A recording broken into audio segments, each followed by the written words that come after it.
Avant, quand on me disait que les travaux de finition sur un projet de construction coûtent bien plus cher que les travaux de grosses œuvres, je n'arrivais pas à croire parce que je ne comprenais pas comment est-ce que chaque semaine, les camions stationnent pour livrer du sable, du gravier, des camions stationnent pour approvisionner en tonnes de ciment, des camions stationnent pour approvisionner en tonnes d'acier, mais au finish, on fait comprendre que les travaux de finition coûtent plus cher. Je trouvais cela un peu paradoxal. J'ai évolué dans cette discipline et depuis que nous avons entamé les travaux de finition sur le projet A, j'ai bien compris le sens de ce raisonnement. Je vous assure, lever un immeuble de 5 étages sur 200 mètres carrés, ce n'est absolument rien. Le véritable challenge réside dans la phase de finition. Si nous prenons le cas du projet A, par exemple, où il y a entre autres les travaux de menuiserie métallique, il faut mettre les balcons, les rampes d'escalier, les ouvertures de fenêtres, de portes. Il y a les travaux de plomberie qui sont subdivisés en deux phases, la phase d'évacuation et la phase d'alimentation.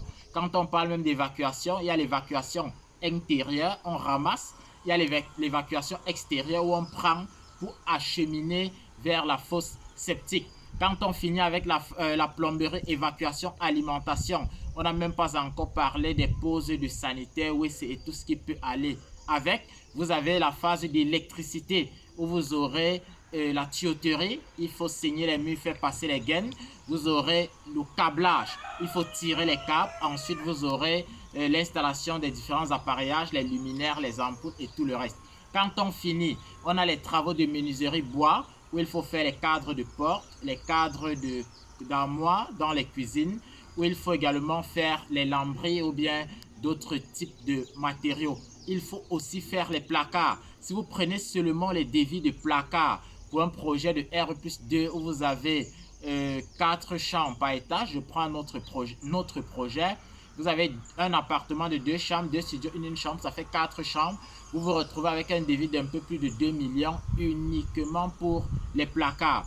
Vous allez également faire de même avec les armoires dans les cuisines et ainsi de suite. Si on finit avec la menuiserie bois, vous aurez maintenant le devis étanchéité, vous aurez le devis carrelage et là encore, ce n'est pas quelque chose avec lequel on peut s'amuser. Vous allez vous rendre compte qu'en fonction du standing que vous projetez, pour un R+2 de 220-230 mètres carrés, vous vous retrouvez facilement autour de 15 millions uniquement dans l'achat des carreaux. S'il faut parler camion de sable, tonnes de ciment ordinaire, tonnes de ciment colle, je vous assure que vous allez franchir la barre des 20 millions uniquement à l'étape de carrelage. Si on se dit donc que je pourrais d'ailleurs faire des études de cas dans lesquels je pourrais donc diviser au mètre carré et on aura le ratio en termes de finition de carrelage au mètre carré, finition de staff au mètre carré. On n'a même pas cité le staff. Si après tout ça, vous croyez que le projet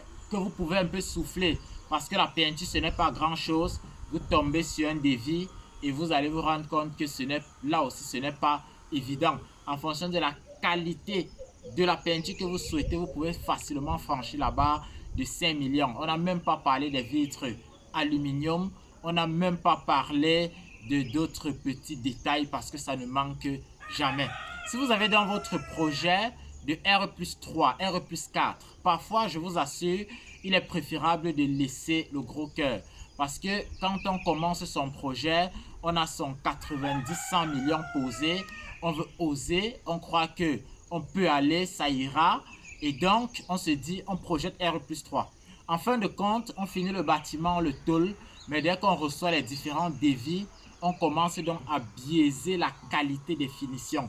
La qualité des finitions se retrouve donc en train d'être biaisée simplement parce qu'il faut pouvoir se battre pour finir le projet et les gens intègrent afin de commencer à amortir son investissement.